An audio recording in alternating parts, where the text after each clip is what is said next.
Hello everyone, it's Shane Kanto, your Wasteland reviewer, and I'm here to review The Black Phone. And this is a new film from director Scott Derrickson, who previously had done films like Sinister and The Exorcism of Emily Rose, and then went and did Doctor Strange, left Doctor Strange Multiverse of Madness, and has returned to the horror genre to bring Joe Hill's short story to life about the Grabber, who is a serial killer kidnapping young boys. And you have this young man, Finney, played by Mason Thames, who gets kidnapped by the Grabber and winds up having connections with the dead boys who had previously been his captives, while his sister, played by Madeleine McGraw, who is Gwen, uses these psychic abilities that she has with dreams to try to help the police find her brother, while also dealing with a pretty abusive father, played by Davies.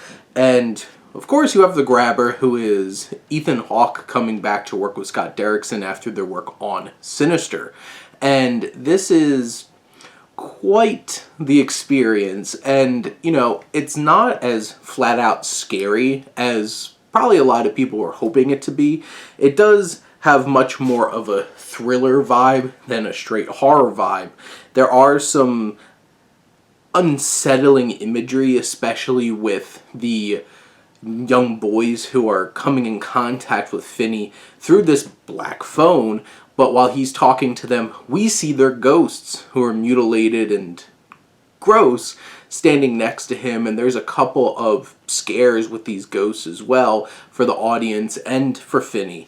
And really the most unnerving elements of this film are from Ethan Hawke's performance, and it takes up until almost the very end of the film for you to see Ethan Hawke's full face because of this perturbing mask. There's fleeting glimpses of him earlier in the film, especially when he kidnaps Finney, but for the most part he's behind this interchangeable mask with a frowny face and a disturbing grin on it. And his eyes are really what stand out and do a lot of the heavy lifting in sort of his acting and his physicality into the role. He's not in it as much as probably a lot of people probably think he is, but when he is on screen, he is unnerving, uncomfortable, and just the presence that he brings to this film really delivers.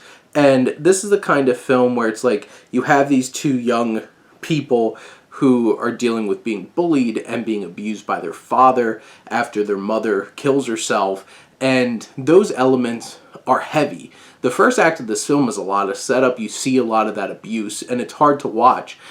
And it's interesting because then later in the film, it's a lot more leaving it up to the imagination, some inconsistencies with some of those elements, but the performances are really well done by Thames and McGraw, especially McGraw.